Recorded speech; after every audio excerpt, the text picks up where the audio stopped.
Well, do you remember your first bicycle? If so, it's probably a very fond memory.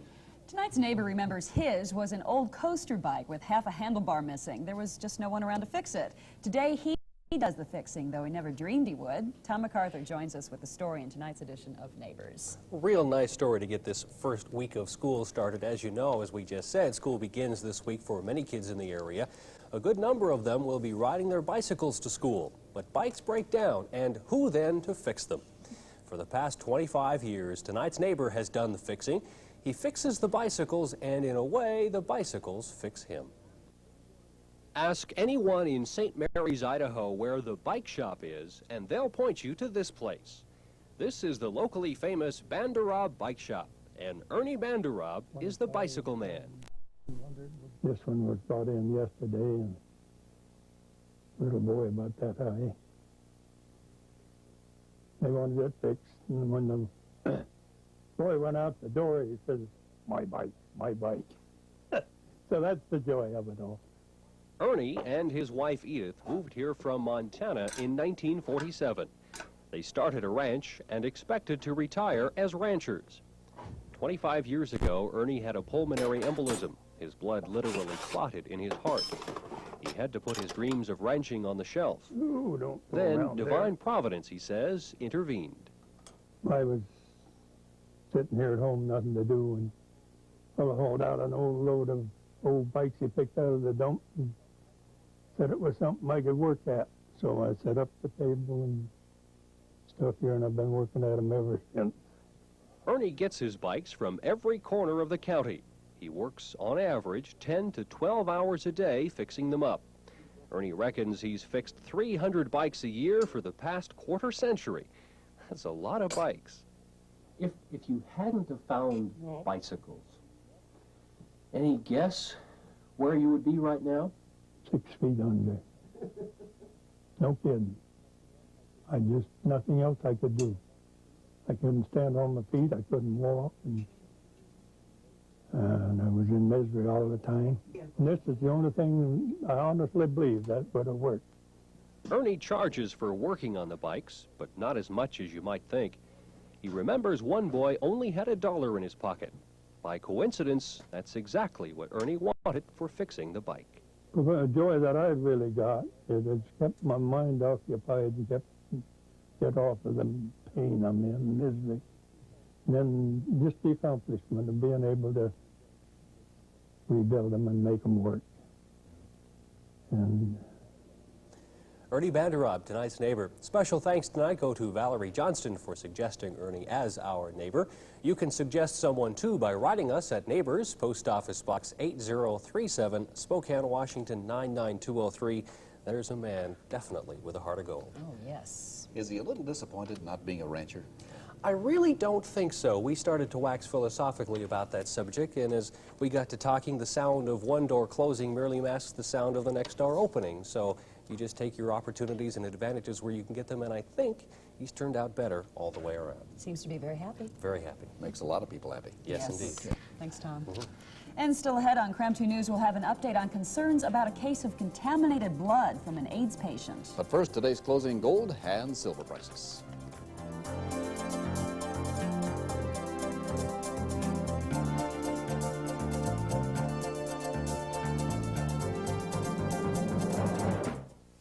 But on the brighter side, he's got the world on a string. Usually means a person who has things pretty much under control. Well, that's true for this week's neighbor, but he takes the saying literally. He is a master at the art of the marionette, and Tom MacArthur brings us his story. Ah, yes, the marionette. Tonight's neighbor was going to be a high school teacher when he met someone who changed his plans. That someone had no life of her own, but together they've had quite a life. Together, they've spent years pulling strings, as photographer Brad Booker and I discovered at Silverwood not long ago.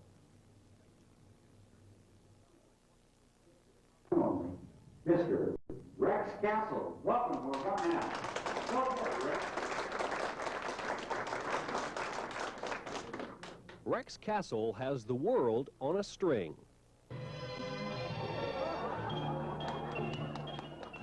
This has always been my bag. Pulling marionettes, pulling strings from it. Rex is the magic behind the marionettes at Silverwood, a theme park in North Idaho. He and his little people have been together since he was about as tall. I think I was about 12 years of age, and I saw a professional group, probably at a school, and I said, gee, I'd like to do that. And so 40 years later, I am still pulling strings for a living. Rex makes each of his little people from scratch. The main body parts are plastic wood. Each one takes from 1 to 6 months to make. Any problem ever of getting all of these tangled up? Yes. The most difficult problem situation is when we travel with them on airlines. And as I said, they are somewhat fragile. But I have specially built cases for them. And when we do travel, sometimes the strings do get tangled. One string is easy enough to tangle. Rex is connected to his friends with 8. Each string provides a move, a gesture, a nuance that makes the puppet seem real. Do these people become real? Of course, they do. Hopefully they do. But it's your imagination that carries that forth. I meet you halfway, hopefully.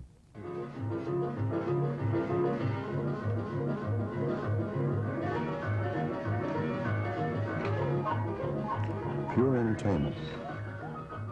And I think that's the basis of any form of entertainment, is to make the people smile a little bit, bring them out of themselves, possibly. They never had a bad day, and they come in and see a show, and it makes them hopefully over happy.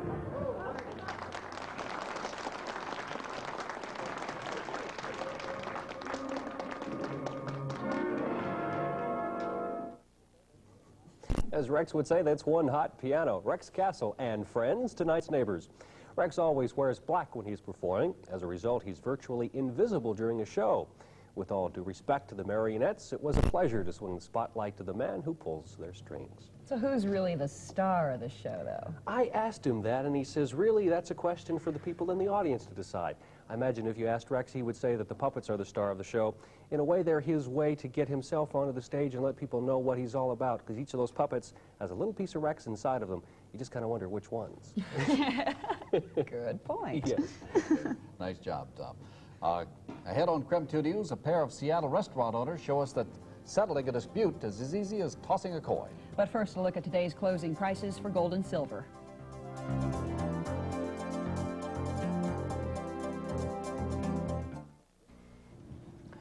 You know what a teddy bear is, right? But do you know where they come from? One teddy bear can be found in the wilds of North Idaho. Tom MacArthur tracks him down in this week's edition of Neighbors. There he is, huh? I spent all day today in the woods of North Idaho talking with teddy bears, and I got paid for it. Rough life, Tom. It sure is. We've all heard of quality time and how important it is to spend as much of it as we can with those we love. Tonight's neighbor had all the time in the world, but wasn't happy with a second of it. So he changed his life, and by doing so, he is changing all of our lives with a warm, fuzzy character named Lone Star.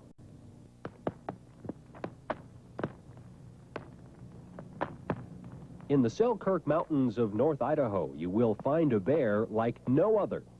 He is one of the most lovable characters ever to have walked the woods. His name is Willie, though he's known far and wide as Lone Star. How the nickname came to be is the legend of Lone Star Bear. Lone Star is a strong guy.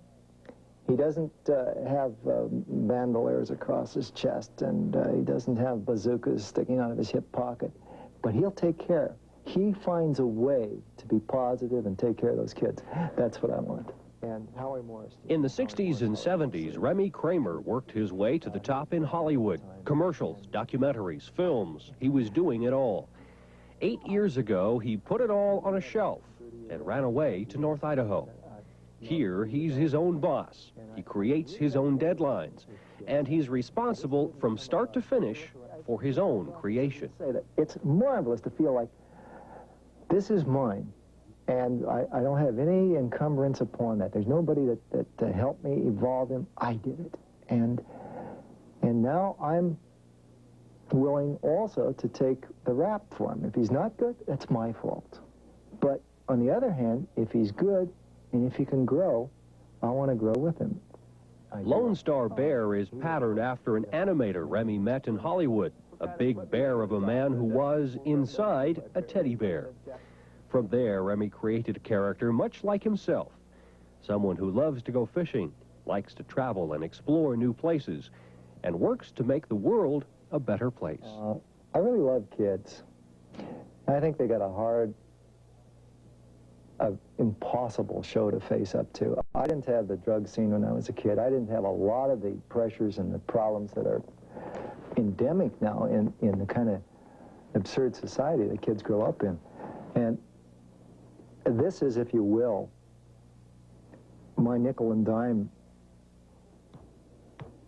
hope that I'm supplying something for them to grab onto, something that will, in some small measure, this isn't Dostoevsky. Hey, this is just a little kid's tale, and it's not meant to be anything extravagant or greater than it is. But I hope that what it is enjoyable, that it's fun, and that it has positive values rather than negative ones. And if I can just do that much, then I've accomplished something, I think. Remy Kramer, tonight's neighbor. Kramer's book is dedicated to Matthew, Christiana, Timothy, Ian, Vincent, Brigitte, Danica, and Aggie Kramer's 7 children and his wife. Special thanks on our side for Father Don Turner for suggesting Remy as our neighbor this week. These little characters, by the way, are just now available at the Children's Corner, downtown Spokane. What a cutie. Did Remy ever talk about maybe going back and making films? I guess the answer to that would be yes and no. No, he wouldn't want to go back.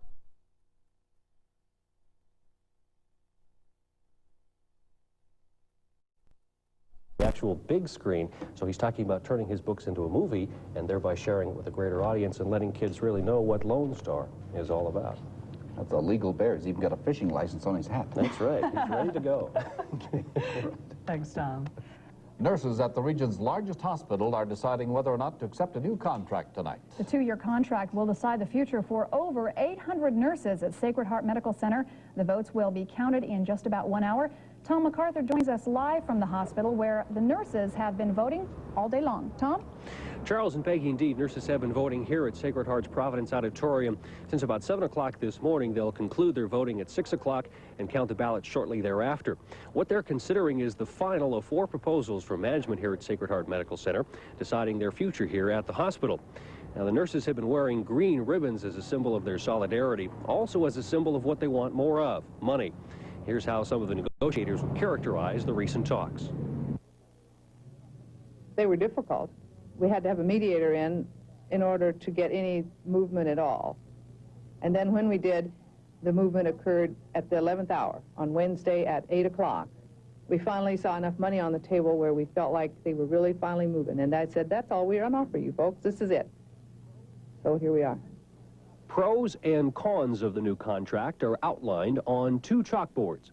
One tells the nurses, you gain this: health insurance guaranteed for the 2-year life of the contract, salary parity with hospitals in Olympia and Tacoma, and the addition of 5 pay steps. The other chalkboard outlines what nurses do not gain. To mandatory union membership, management says no. To double time after 12 hours, management says no.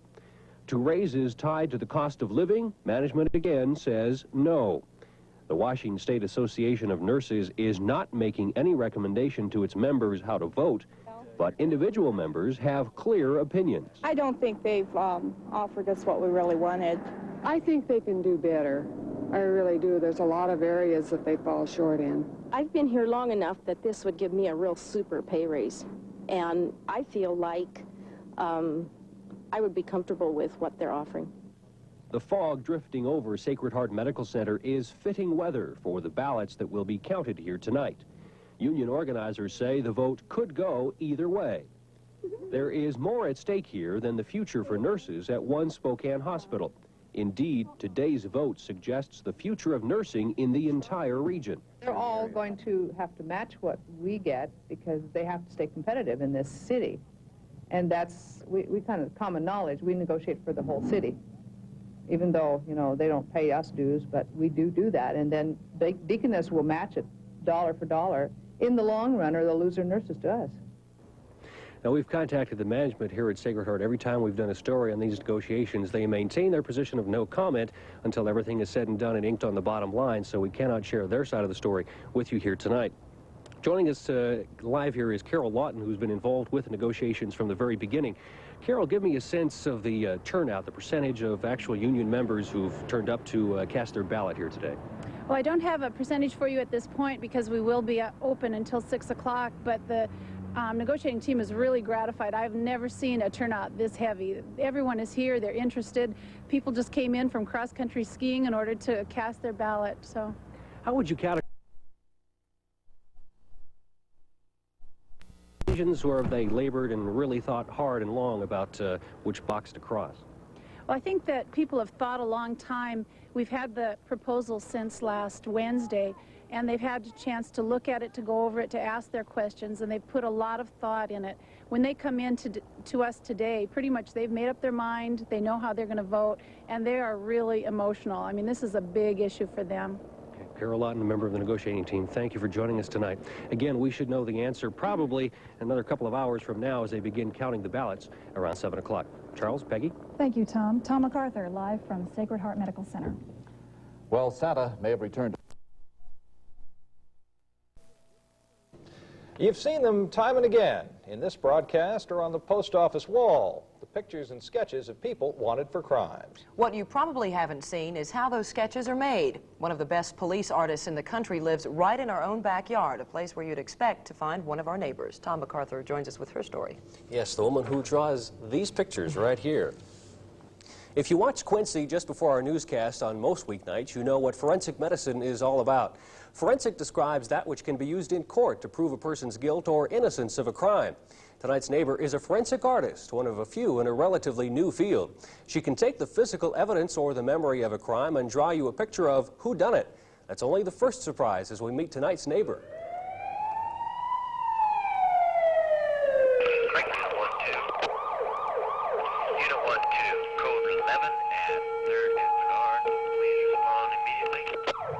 In the socket, it sits at a halfway point. Some artists choose the strangest things to work with. Carrie Wells has chosen to work with criminals and those who have been victims of their crimes. Carrie is a police artist and produces art that comes not from her mind, but from the memory of a witness. Working on the premise that it is easier to recall than remember, Carrie provides the witness with a palette of people to choose the features they want. They just go through these and pick out things that look right. And I offer the entire stack. I don't separate. These are all male, white male, but there's no other separation. And they can select anything they like about this, and we'll put it together. This would have been... As a police artist, Carrie's job is to produce a sum of the parts, or a composite sketch from a person's memory. A nose from one person, the mouth from another, and the eyes from a third come together in Carrie's hands to become the suspect. Helping to track them down, Carrie says, is part of her civic duty. Some people volunteer to do different things. Since my pay is about that level, I do the forensic art because that's one way that I can help make this society a better place. Carrie makes our world a better place in more ways than one. While some of her work can be found at the police desk, most of it can be found behind other desks all across the country. Creative talent goes back generations in Carrie's family. Even as a kid, Carrie says, she knew she wanted to be an artist. Sure, I was going to go to college and just knock them on their socks. I was just going to be this great find, and I was going to have galleries after me like crazy. So that was realism born of living in North Idaho and having never been to an art community or taking art lessons. The fantasy was broken real fast when I actually got into the art world, and all of a sudden I wasn't particularly unique. While Carrie does both forensic and fine art, it is her watercolors that she enjoys most. Painting them is the best job of all. Because it's not a hobby, it's work. It's very hard work, and you struggle a lot with it. That you feel like you're successful at your job. The ultimate job is run a person, which you do in any way even if you weren't paid. So it's the ultimate job. Yes, both came from the same person. Carrie Wells, one of our neighbors. Some of the pictures you saw in that piece were of criminals still being sought in unsolved cases. Two faces in particular that we would like to give you a closer look at, if you could. Now, these two men are being sought for a series of armed robberies in Spokane. Carrie drew their pictures. If you've seen either of these two people before, you're asked to please call the Spokane Police Department and provide them with any information you might have. You mentioned the police department as a place to see some of her work. Where else can we see some of Carrie's work? A very prominent place here in the Inland Northwest indeed. She was one of many artists who entered her work as bids to the Coeur d'Alene Resort. She won the bid. You can see pieces of Carrie's work in every single room of the Coeur d'Alene Resort. I would assume those are the watercolors and not the mugshots. Right. Thanks a lot, Tom. Thank you, Tom. You're Interesting welcome. story. Appreciate that. Well, one skill unlocks just about all others in life, and that skill is reading. Squiggles on paper are just that unless you know how to read them. A Spokane woman's been teaching kids how to read for more than 50 years, and she does it by making reading fun in a novel sort of way. Tom MacArthur brings us her story in tonight's edition of Neighbors. Ah, yes, everybody's grandma. As Rick just mentioned, reading is the key that opens the door to the world. If you can read, you can understand street signs, know what happened today from the newspaper, and share the thoughts of a philosopher who lived hundreds of years ago.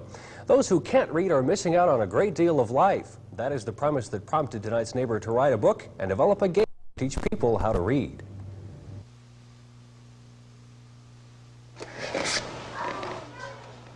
Like a farmer sows seeds of corn, Frances Horn sows seeds of learning. Frances, her friends call her grandma, plants cards with letter combinations into plastic buckets for a rich harvest in the future. The buckets eventually dump into a game of learning based not on letters, but on sounds. We don't allow the children to say ba-ah, or ka-ah, or da-ah. They have to say the B sound with the A, with the short sound. They say ba, ca, da, fa. All right, then they can move right into a word like ban, can, fan, man, pan. Instead of saying ma and pa and that speeds up the reading so rapidly. Now, 10 years ago, Grandma developed a game to reinforce these charts on her wall. The game allows kids to make words with their hands as well as their minds. And for years, the children downstairs used these, calling it Manitou, and just from the name Manitou Mini School. One day, a mother came to ask Grandma for a game of Manitou for her child to play at home. Grandma got the game copyrighted and printed under the name of Eclipse, and that is the game we know today. Here, C, O. Now, eclipse that with that. And what do you have? Cool. Grandma began her own education in a one-room schoolhouse in South Dakota. With her teaching degree in hand, she followed her husband to Mississippi in the 1930s and found what she calls a deplorable lack of reading skills there among both whites and blacks. In the house in my apartment, there was a young man who told me one day, I wish I could read. I can't read anything. And so I decided to teach him how to read. I didn't find out until quite a bit later that it was against the rules, the law in Mississippi, to teach a black person, a white person to teach a black person how to read. From that first student, Grandma realized her spark in life was to teach people to read. After moving to Spokane in 1946, the light of learning kept glowing in Grandma's classroom. Then I just didn't give it up. There was such a joy to see that they could put these letters together and make words. Hiding behind the tree, watched the bear hurry away. Away he ran to eat the steak and bread and peace in his cave, looking very proud. It gives me a great thrill, it really does, to hear these kids reading and spelling the way they do. Somebody asked me, why do you keep teaching? Well, there's no way you can get more pleasure. For he had learned his lesson. Yes, he did. Frances Horn, one of our neighbors. Frances' story is even more interesting when you realize most kids learn to read in kindergarten or the first grade when they're around 6 years old. Frances, a student, can learn to read when they're 3. Special thanks to Jack Marr for suggesting Frances as our neighbor tonight. If you know somebody like Frances who does something a bit out of the ordinary, please do let us know about them. Call us at the station or drop us a postcard in care of Neighbors, Post Office Box 8037, Spokane, Washington 99203. And there's the game you just saw them being played. Yeah, you're showing us some of these cards. That's amazing. Just incredible. As you say, you eclipse the letter combination with another letter combination, hence the name. How does she come up with some of those letter combinations? That was the key to the whole thing. She found a book that mathematically went through and decided what pieces of information in the English language made sounds, the different phonics sounds, and they took a percentage of which happened most frequently, and it were those phonics sounds that appeared on the card. So you put D and ein together, de-ein, there's dine, which most people are doing right about now. Fantastic. Some parents out there probably want to find out where they can get this game. Good question. Some of the places you can pick the game up at are the Crescent, B. Dalton Bookstore, Book World, and the Book and Game Store in the basement of the Flour Mill. Some of those places will be more than happy to point you in the direction of Eclipse. Another interesting Spokane neighbor. That's right. You never know where they are. Thanks, Don. Uh-huh. All this week, we've been looking at the problem of drugs here in our community. From the dealers to the doers, it's not just a big city problem anymore. Tonight, we look at the problem of drugs from a recovering addict's point of view. Her story proves again that it does happen here. Tom MacArthur brings us her story. Tom? Rick and Maureen, thank you. Drugs have been a very real problem in the life of one Spokane girl. While her family stopped her addiction before she ruined her life or destroyed herself, she is still a victim of drugs. She is 16 years old. She started using when she was 12. She is a typical high school student from an upper middle class family. Her mother runs a small business, her father a professional. Her story is like too many others. Sometimes it's too hard to say no. Drugs take over your body. Drugs take over your thinking, your feeling, everything. She could be the girl next door, your daughter's friend. She could even be your daughter. For this story, we call her Mary Jo, though she has a real name. Up until 5 months ago, she had a real problem with drugs. I know the one that I really got hooked on was alcohol and acid and cocaine and speed and a lot of those different ones. Mary Jo found alcohol the easiest drug to get a hold of. After all, it's legal to buy. Among the illegal drugs, marijuana was the easiest to find, usually in Riverfront Park. The other drugs are here too, cocaine, quaaludes, and last year, crack was added to the list, perhaps the most dangerous high of all. It's a fast high. It's like, it's an intense high. It's like, it's there and then it's gone and then you want more. It's like you're on top of everything.